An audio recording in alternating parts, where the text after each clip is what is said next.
आज हम जंतर मंतर पर मौजूद हैं और यहाँ पर पुरुष आयोग की मांग को लेकर धरना प्रदर्शन हो रहा है और हमारे साथ मौजूद है आचार्य पंडित नीतीश शर्मा जी। नीतीश शर्मा जी, क्या आप भी आज यहाँ पे पुरुष आयोग की मांग करने आए हैं?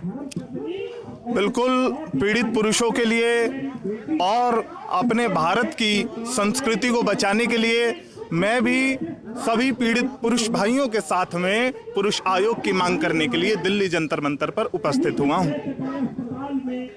पंडित जी, ये जो दिन प्रतिदिन कानून का दुरुपयोग कर रही है महिलाएं, आए दिन पुरुषों पर अत्याचार हो रहे हैं, किसी महिला पर अत्याचार होते हैं तो उसकी आवाज़ हर मीडिया वाला उठाता है, लेकिन किसी पुरुषों पर अत्याचार होता है तो उसकी आवाज़ कोई मीडिया वाला नहीं उठाता। उस बारे में आप क्या कहना चाहते हैं?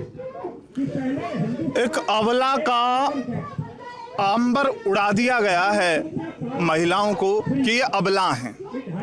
मैं कहना चाहता हूं कि अबला कहाँ हैं? ये तो सबला हैं जो पुरुषों का गला रेत रही हैं। एक कानून का दुरुपयोग करने वाली स्त्री, मतलब आपके कहने का ये है कि आजकल की अबलाओं ने पुरुषों का तबला बजा रखा है। बिल्कुल बिल्कुल, पुरुषों का भी तबला बजा रखा है, पुरुषों के साथ साथ में उन बुजुर्गों का भी तबला बजा रखा है जिन बुजुर्गों ने, ये भारत देश वो है, जिन बुजुर्गों ने कभी बहुओं का चेहरा नहीं देखा था उन बुजुर्गों का भी तबला बजा रखा है और उनको झूठे केस में, उन आरोपों में कोर्ट में घसीट रखा है। तो पंडित जी, ऐसी महिलाओं के बारे में आप क्या कहना चाहते हैं? क्या इन्हें सजा होनी चाहिए?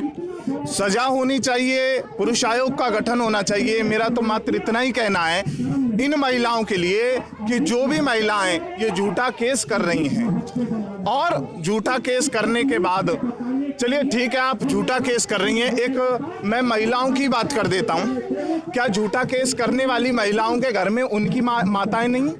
क्या उनकी भाभियां नहीं हैं? ये झूठा केस तो कर देती हैं अपनी माओं के कहने से, भाभियों के कहने से, पर कोई बात नहीं। लेकिन जब इनकी आंखें खुलती हैं, जब इनके ऊपर खुद इनकी भाभियां झूठा केस कर देती हैं, ऐसी महिलाओं को जेल नहीं होनी चाहिए, फांसी की सजा होनी चाहिए, ताकि ये महिलाएं झूठा केस करना भी बंद करें और हमारे वे बुजुर्ग माता पिता, हम केवल पुरुषों के लिए नहीं, उन बुजुर्गों के लिए भी यहाँ पर आए हुए हैं जिन बुजुर्गों ने हमें जन्म दिया। 25 साल एक व्यक्ति जिस माता पिता के साथ में रहता है, मात्र 1 सप्ताह रहने वाली स्त्री उन माता पिता को गलत साबित कर देती है। ऐसी स्त्री को जेल नहीं, फांसी तक की भी सजा होनी चाहिए। और जो पुरुष झूठे आरोपों में फंसे हैं, इनको मुआवजा भी मिलना चाहिए। धन्यवाद पंडित जी। भाई साहब, आप कहाँ से आए हैं? अनुपम गोस्वामी।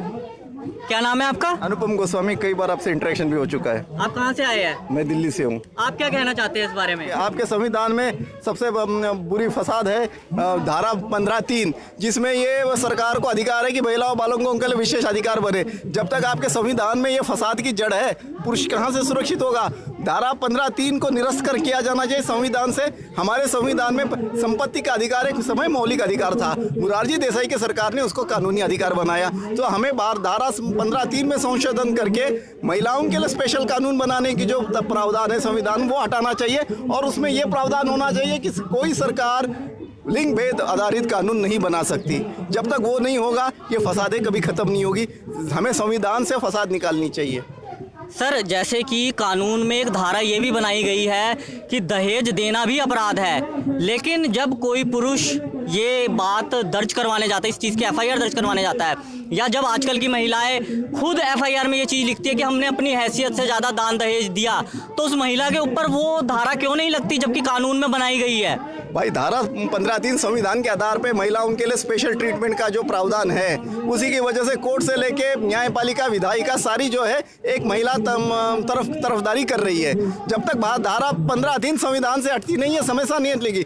दूसरी चीज, हमें कोर्टों को बताना है that accused is innocent till proven guilty in the trial। ये प्रिंसिपल जो हमारे अंग्रेजों ने दी हुई न्याय व्यवस्था का है, उसको स्थापित किया जाए। Nobody can be no। हाँ जी, हाँ जी। मैंने एक प्रत्यक्ष प्रमाण की बात कह रहा हूं, जो शायद आप सब और हम अपने रोजमर्रा के जीवन में इसको महसूस करते हैं। एक बार मेरी स्कूटी खराब हो गई और मुझे स्वामी नारायण अक्षरधाम पहुंचना था। मैं मेट्रो से पहुंचा, मेट्रो से उतर करके मैंने देखा बड़ी भीड़ लगी है, एक रिक्शा वाला गरीब खड़ा है भैया। उस गरीब रिक्शा वाले को एक औरत पीट रही है। उस रिक्शा वाले का अपराध क्या था? उसने किराए के 10 रुपए मांग लिए थे। किराए के 10 रुपए मांग लिए थे। महिलाओं को यह अधिकार किसने दिया कि गरीब रिक्शा वाले को मारे और मारपीट करके उसने 100 नंबर कॉल किया कि इसने मेरे साथ छेड़खानी करी और बदतमीजी करी। आजकल की ऐसी महिलाओं को जेल नहीं, फांसी की सजा का जब तक प्रावधान नहीं आएगा इस कानून में, इन महिलाओं को फांसी नहीं दी जाएगी, तो मेरे ख्याल से महिलाएं, अब हमारे अरविंद केजरीवाल जी को ही ले लीजिए, क्या पुरुष नौकरी नहीं करते, महिलाएं फ्री हैं बस में, कारण बताओ भाई। ऐसा अभी मैंने कहा कारण बताइए। धारा 15(3) संविधान की सारी वजह है, जिसमें कहा गया था the state would have power to make special law for women and children, उसी में सारी परस्त हो जाती है। धारा 14 कहती है समानता, लेकिन धारा 15(3) कहती है स्पेशल लॉ। ना अमेरिका ना इंग्लैंड किसी के संविधान में ऐसी धारा नहीं है। सबसे पहले हमें आंदोलन चलाना चाहिए कि संविधान से धारा 15(3) को खत्म करो, सारी फसादों की जड़ी खत्म करो। Always go by the route, there is call in civil engineering, go by the root.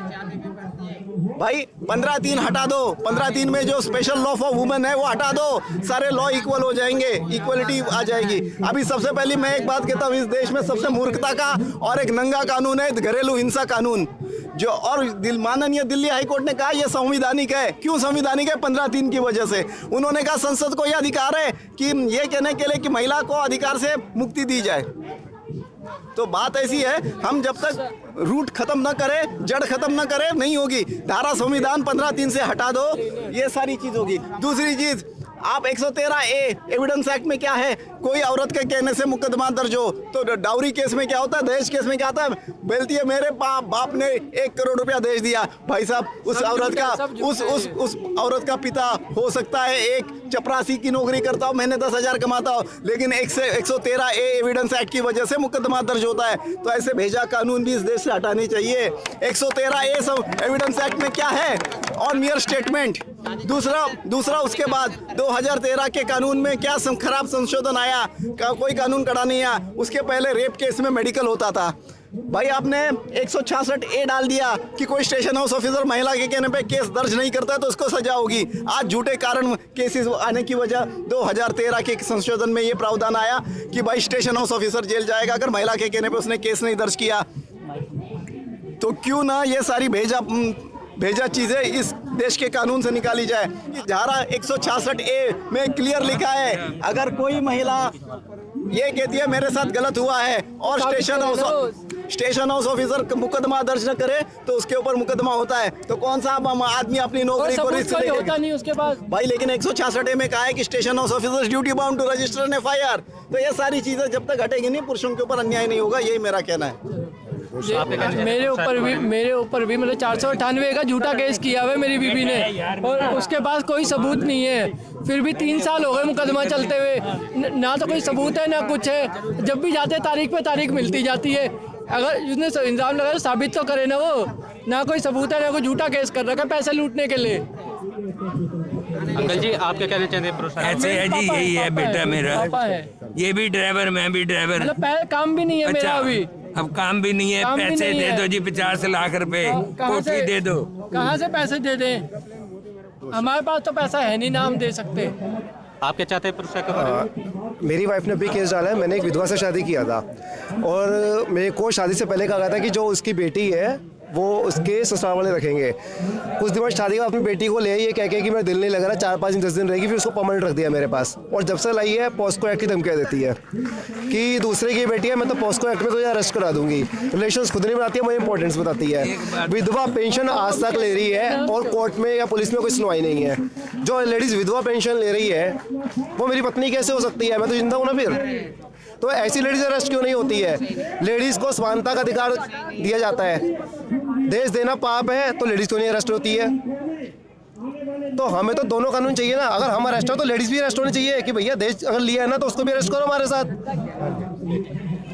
दो शब्द कहना चाहूँगा। मैं ये कहना चाहूँगा कि कानून जो भी हो एकदम पारदर्शी होना चाहिए, वो चाहे पुरुष हो या नारी हो, दोनों के लिए बराबर होना चाहिए कानून। जो गलत है वो गलत है और जो सही है सही है। जो चीज़ है कि खौफ से खुदा के डरता जो बशर है, वो जानता सच ये रखता वो नज़र है। तो उसकी जो नज़र है ना, उससे कोई बच नहीं सकता। हो गलत करोगे तो तुम्हारा बैंड बज नहीं है, फिर वो पक्की बात है। ठीक है, शायर गीतकार हूँ और ईमानी तूफानी हूँ मैं। साक्षात बसीन मेरा नाम है। तो बड़ी ईमानदारी से रथ के दो पहिए होते हैं, जैसे साइकिल के दो पहिए होते हैं ना, पुरुष नारी, तो तभी जाके हमारा देश सही चलेगा। जहाँ गड़बड़ होगा तो कुछ गड़बड़ ऐसे ही चलता रहेगा। समस्याएं बहुत हैं, किस किस को समझाएं सर, किसको। मैं तो आपकी न्यूज़ से सिर्फ एक बात पूछना चाहता था हाँ जी। कि महिला सिर्फ बहू क्यों है, सास बहू? एक मिनट है भाई, जो ऐसा है जी, 3 साल से केस चल रहा है जी, मेरे को ये दे दो, मेरे को वो दे दो, मेरे को वो दे दो। आखिर क्या हुआ कि मैं रहना चाहती हूँ। मैंने कहा मैं अपने घर में नहीं रखूँगा, ये देखा तेरे को अपना अलग कमरा लेके देगा और इसके साथ रहना है तेरे। 1 महीना ही रही एक है। मिनट पहले उसमें केस हो गया, सब कुछ हो गया, 3 साल से केस चल रहा है। उसको कमरा दिखाया गया, ये नहीं लूँगी, अपनी मर्जी से कमरा लिया, फिर कहती है मैं नहीं रहती। अब बताओ हम क्या करें? तेरे पास प्रूफ कोई नहीं है, हमने मारा है, पुलिस कहती है मारा है तो चल तेरा मेडिकल कराते हैं। मैं नहीं कराती, मैं नहीं कराती। जब उसे कहते हैं SHO को कि भैया उसने आपको रिपोर्ट भी लिखी है, आ नहीं रही, कहता है जी हम लड़की को बुला ही नहीं सकते। पुलिस कहती है लड़की को नहीं बुला सकते, लड़के को गले से पकड़ के ले आएंगे। ये कहाँ का इंसाफ है? जज को कह रहे हैं देखो जी ये है, हमारे से कुछ नहीं पूछती, उसको वकील फ्री का है, हमें कुछ भी और नहीं। मेरे पापा पे भी कर रखा है केस, मम्मी पे भी कर रखा है और बहन पे भी कर रखा है। बेमतलब में सबके धक्के ऊपर कर खिलवा रही रखा है है। केस। बेमतलब समझ में नहीं आती धक्के ये खिलवा क्या रही है इंसाफ हमें। है? बिना बात के कोई सबूत ये नहीं है। कैसा इंसाफ है हिंदुस्तान अभी में? मीडिएशन में बात- मतलब आपके कहने का ये मतलब है कि पुरुष की कोर्ट कचहरी में बिल्कुल भी नहीं सुनी जाती और महिला की सुनी जाती है। महिला की सुनी जाती आपके साथ बुरी तरह नाइंसाफी हो रही है। बिल्कुल। आप इंसाफ चाहते हैं। हाँ, इंसाफ हम तो साबित कर दिया। हम इंसाफ चाहते हैं, बिल्कुल। तो आप देश की जनता से क्या कहना चाहते हैं जो आपके साथ ये अन्याय हो रहा है? पुरुष आयोग बनना चाहिए। हाँ, आयोग तो होना ही चाहिए। पुरुष आयोग तो बनना चाहिए। हर एक के लिए कानून है, आदमी के लिए कोई कानून नहीं है। मैं भी प्रश्न चाहता हूँ ऐसा न्यूज़ के सबके जरिए। लिए कानून है। जी सर, आप बताइए आप कहाँ से आए हैं? मैं तो दिल्ली से आया हूँ जी। मैं नाम क्या है आपका? अशोक कुमार सपड़ा। मैं सिर्फ ये पूछना चाहता हूँ, सांसद तक पूछना चाहता हूँ, एक महिला जो केस दर्ज कर देती है सास पे, ननंद पे, सब पे, वो तो महिला है, लेकिन बाकी महिला नहीं रह जाती है। जेंडर चेंज होता है उन लोगों का भी। नहीं माँ पे केस हो गया, सास भी लेडीज नहीं है, ननद भी जो कहीं रहती है वो भी लेडीज नहीं है। सिर्फ एक ही महिला की सुनवाई के जो ब्याह होकर आती है, सिर्फ उसी के अधिकार क्यों हो जाते हैं, बाकी के अधिकार खत्म क्यों हो जाते हैं? बहन पे, माँ पे, सब मतलब पे हो वही है ना, अधिकार सबके खत्म क्यों हो जाते हैं? एक कोई अधिकार, सिर्फ एक स्पेशल अधिकार एक ब्याह को क्यों? तो पुरुष आयोग तो चाहिए, लेकिन सिर्फ ब्याह के अधिकार भी खत्म होने चाहिए। अधिकार हो तो दोनों के समान इक्वल हो, पुरुष के भी और ब्याह के भी। तो करो। नहीं अंकल जी, सबूत का तो मैटर ही नहीं है ना। नहीं सबूत का मैटर ही नहीं है। अरे ब्याह अगर कोर्ट को लगा। चलिए भाई साहब, आप बताइए आप कहाँ से आए हैं? 2 छत्तीसगढ़ से आया। नाम क्या है आपका? शंकर। बताइए आपके साथ क्या हुआ है? मेरे साथ 2002 में शादी हुआ था। दोनों बहन, हम 2 भाई थे। बहन आके मेरी वाली नहीं आती, बड़ी वाली, और वो बिहार में कब्जा कर लिया जमीन में, और इधर छोटी वाली आके गलत काम करती है। इसका रिपोर्ट 2 बार SP को दिया, कोई सुनवाई नहीं हुआ है। अब मैं क्या करूँ सर, बहुत परेशान हूँ मैं। जी सर, आपको इसका मतलब इंसाफ नहीं मिल रहा है, आपको इंसाफ चाहिए है, तो क्या आप हमारे भारत सरकार से इंसाफ की मांग करते हैं? हाँ सर, इंसाफ चाहता हूँ, मेरे को क्लियर कर दीजिए ताकि मैं शांति से रह सकूँ, और मैं बस इतने बस। जी सर, आप कहाँ से आए हैं और आपका नाम क्या है? मेरा नाम पी नीलम संजीव रेड्डी महाराज बल्कि लगा दिया राष्ट्रपति का नाम। मेरे घर में खेत में सोना है बोलकर मेरे जोर को उठाए, मेरे माँ को खत्म करे, मेरे बाप को खत्म, मेरे भाई को खत्म करे। अब मुझे खत्म करने के लिए छोड़े, मैं सोने का चुड़िया कर देता हूँ। क्यों ऐसा करे बोल के मोदी को बोला हूँ। मोदी 2 बार मेरे पर आके फोन छू के गया। मतलब कानून के दुरुपयोग की वजह से आपके परिवार भी खत्म हो चुके हैं। हो चुकी है। अब मैं बोल रहा हूँ, मेरे पटेल हाउस कोर्ट में रखे थे और ये लड़ रहा हूँ अब्दुल कलाम से, मैं बम्बा ठहरा करो, जगत चलाएंगे, विश्व भारत होगा, ये विश्व बच्चा बच्चा का होगा, ये सोने का चुड़िया है, हम देंगे, 1 पैसा नहीं लेंगे, ये पैसा नहीं चलेगा, जाली नोट नहीं चलेगा, सोने का कड़ी चाहिए, उसमें रिजर्व बैंक बंद करो। चलिए, मतलब आपको भी इंसाफ चाहिए है, तो इसी तरह सभी लोग इंसाफ मांग रहे हैं। अगर आपको ये वीडियो पसंद आया तो इस वीडियो को शेयर करना, लाइक कर देना, और जिन्होंने भी हमारा चैनल अभी तक सब्सक्राइब नहीं किया, चैनल सब्सक्राइब करके नोटिफिकेशन बेल आइकन को जरूर प्रेस करें, जिससे आने वाली सभी वीडियोस का नोटिफिकेशन आप तक पहुंच जाए और आप कोई भी वीडियो मिस ना कर पाओ।